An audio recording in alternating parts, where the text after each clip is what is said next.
Bonsoir à vous tous et merci d'être avec nous. C'est le programme du soir Sony World Info, le décryptage de l'actualité pour commencer. Aujourd'hui, on sera au Mali. La junte qui s'engage à une transition de 18 mois, c'est le sujet dont nous allons débattre avec notre éditorialiste Mamadou Diouf. Bonsoir Mamadou Diouf. Bonsoir Samuel. La junte malienne a obtenu samedi l'adoption d'une charte politique qui fixe à 18 mois la durée de la période de transition qui devrait être suivie d'élections. Le chef de la junte, le colonel Assimi Goïta, s'est engagé samedi 12 septembre à instituer un gouvernement pour établir un pouvoir civil dans les 18 mois après l'adoption d'une charte de la transition. Des experts désignés par la junte ont adopté cette charte au terme de 3 jours de discussion à Bamako entre personnalités politiques de la société civile et des militaires. Mamadou Diouf, première question.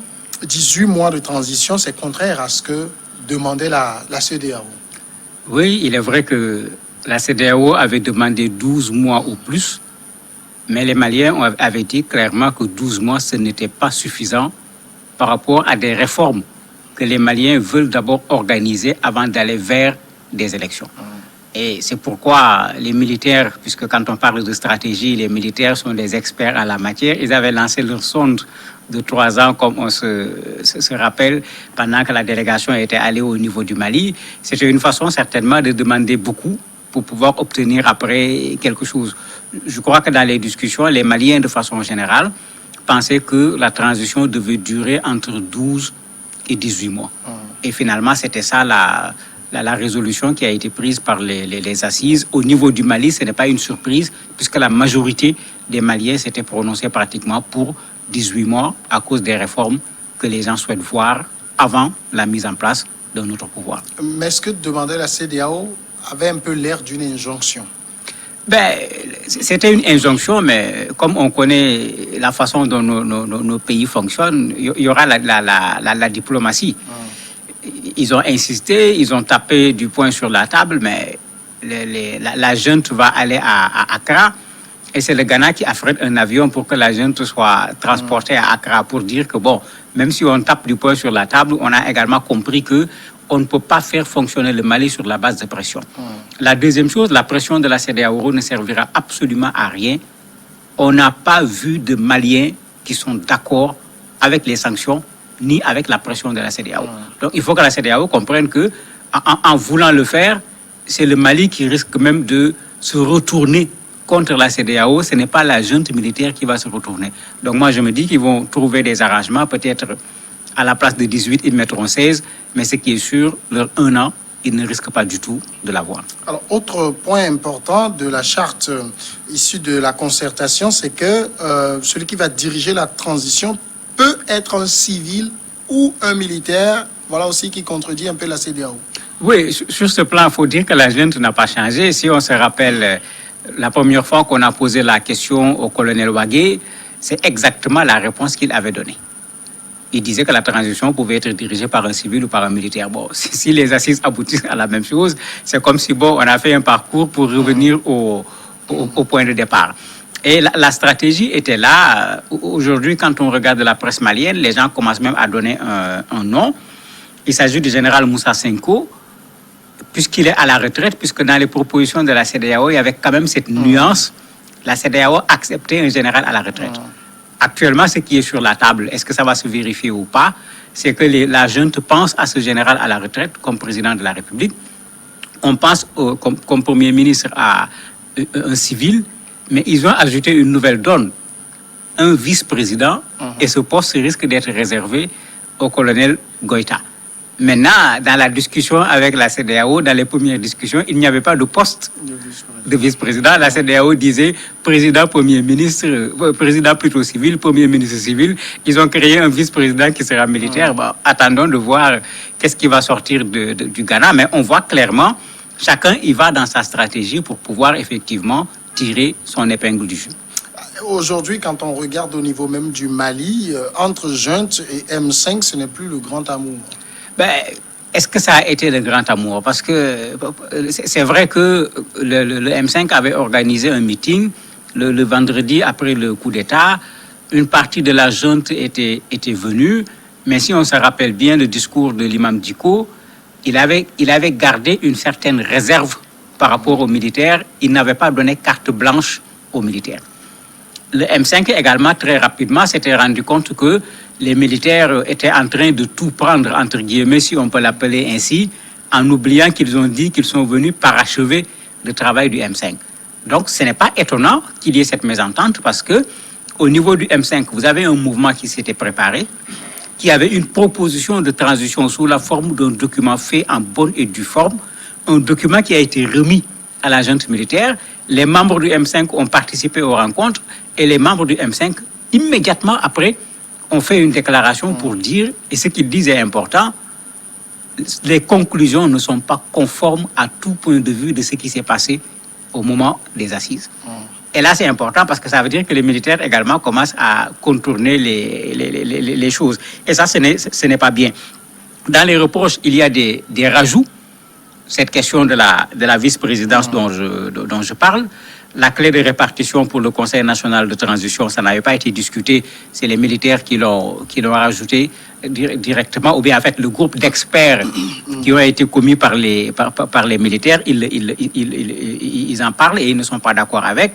Ils contestent également quelque chose. Ils avaient demandé à ce que dans la charte qu'on parle du rôle du M5 et des martyrs. Cela n'a pas été fait, donc on n'est pas surpris de voir le M5 ne pas être d'accord avec ce qui est sorti de ces discussions pendant 3 jours, puisque certains éléments discutés ont été enlevés. Il ne faut pas qu'on oublie que la charte a été, j'allais dire, adoptée par acclamation. On n'a pas permis aux gens d'être pour ou d'être contre pour qu'on puisse avoir une évaluation quantitative par rapport aux participants. Petit à petit, est-ce que le M5 n'est pas en train d'être mis à l'écart? Parce que aujourd'hui, vous l'avez rappelé, le président ghanéen a affrété un avion. Il n'y avait pas de membre du M5 dans la délégation qui se rend à Accra. Tout à fait. Le M5 est en train d'être mis à l'écart, mais ça, on le savait. Hein. Généralement, soit on a la méthode du Soudan, soit on a la méthode du Burkina, mais quelle que soit la méthode qu'on prend, bon, les militaires, généralement, quand ils viennent, ils ont du mal à se mettre derrière. C'est pourquoi même dans cette négociation, dans les rencontres, il y avait ce problème qui était posé. Le Conseil national de salut du peuple devient quoi après cette rencontre? Puisque ça aussi, ça n'a pas été réglé clairement, puisque la CEDEAO avait dit, même si on met un civil président, un civil premier ministre, il ne faut pas qu'il y ait une institution au-dessus de l'institution du président de la République. Ça n'avait pas été réglé.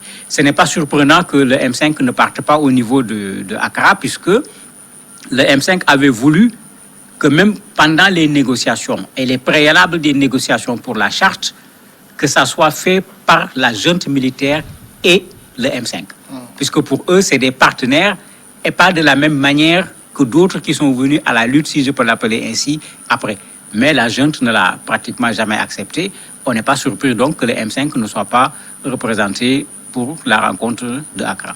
Finalement, la CEDEAO ne se retrouvera-t-elle pas dans un dilemme? Mais elle est déjà dans un dilemme parce que ce qui est sûr, c'est que le M5 a marqué son désaccord. Qu'est-ce qui va se passer par la suite? On ne sait pas encore. C'est vrai que pour le moment, quand on s'en tient à l'interview qui a été donnée par l'imam Dicko à la télévision malienne, bon, il est plutôt en train de jouer l'apaisement en disant clairement que les militaires sont en train de faire de l'intimidation. Ils sont en train de vouloir confisquer une victoire alors qu'ils avaient dit qu'ils sont venus parachever. Donc, sur ce plan, il est dans le discours du M5.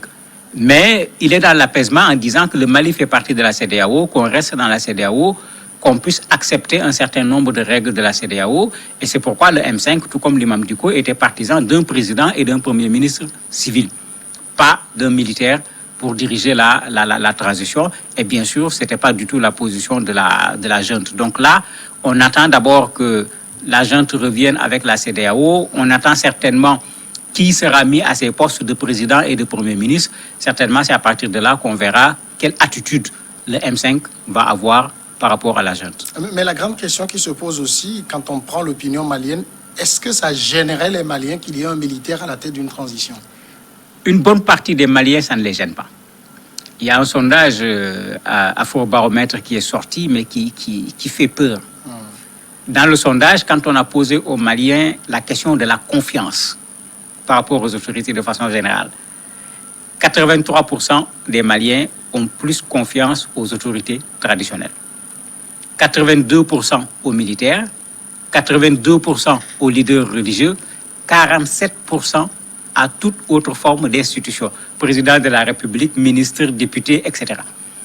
Mais ce que ça reflète est extrêmement grave quand même pour le pays et ça montre que la crise est véritablement profonde au Mali. Et que pour régler cette crise également, qu'on ne fasse pas semblant de vouloir prendre des règles d'ailleurs tout simplement, qu'on pense à cette réalité malienne si on veut véritablement trouver une solution. Donc les militaires sont bien placés en matière de confiance, et même pendant les débats là-bas, tout comme quand des Maliens ont été interrogés, certains ont dit c'est très simple, on n'a qu'à mettre des militaires, ils vont mettre de l'ordre d'abord avant qu'on ne remette des civils. Certains même avaient dit, mais qu'est-ce que vous voulez? On dit il faut mettre des civils. Qui était là avant les militaires? C'était bien les civils. Et si on les a enlevés, c'est parce que les gens n'étaient pas satisfaits. Autant mettre les militaires au moins pour que la transition se fasse dans de très bonnes conditions avant qu'on aille à autre chose. Et certainement, la junte l'a compris, parce qu'il y a même un mouvement qui a été créé, qui soutient la junte, qui veut que ce soit les militaires qui dirigent la transition. Certainement, la junte s'appuie sur tout cela pour mettre en place ces stratégies et avoir au moins une partie du pouvoir, sinon l'essentiel du pouvoir. Dans le fond, que ce soit 12 mois, 18 mois ou 3 ans, qu'est-ce qu'on veut faire pendant la transition? Ben, c'est en fait ça le gros problème du désaccord avec le M5. Parce qu'il avait été discuté pendant ces 3 jours qu'on aille dans le sens d'assises pour faire cette refondation du Mali, refondation sur laquelle tout le monde est d'accord. Si vous regardez les conclusions qui ont été présentées, les assises ont disparu. Et là, ça pose un sérieux problème pour le M5 parce qu'on se rappelle encore ce que l'imam Dicko disait, IBK n'est pas notre adversaire, IBK n'est pas le problème du Mali. Le Mali a un problème profond. Il faut aller régler ce problème-là en profondeur. Et ces assises avaient pour rôle de faire ce travail. Pour le moment, les assises ne sont plus sur la feuille de route. Et là, ça pose un sérieux problème parce que c'est comme si on va dans les transitions, j'allais dire, traditionnelles, être là juste pour organiser des élections et mettre en place, après les élections, un pouvoir avec d'autres personnes. Ce n'était pas ça que le M5 avait demandé et ce n'est pas ça que les Maliens avaient demandé. Sur ce plan, les militaires risquent d'avoir les Maliens devant eux. Et ça vide un peu la transition pratiquement de son contenu. Puisque dans ce débat de 12 mois, 18 mois, c'est ce que certains avaient dit, la période n'est pas importante. Mettons d'abord un contenu. Sur la base du contenu qu'on va mettre, on saura ce contenu a besoin de 12 mois ou de 18 mois. Et aujourd'hui, on est en train de se rendre compte que cela est en train de passer complètement à côté, malheureusement. Et ça fait partie des oppositions que le M5 avait apportées après qu'on ait proclamé la fin des travaux sans intégrer cette question des assises pour la refondation du Mali. Mamadou Diouf, merci d'avoir répondu à nos questions. C'est moi qui vous remercie. Tout de suite la pause et après l'invité de ce soir.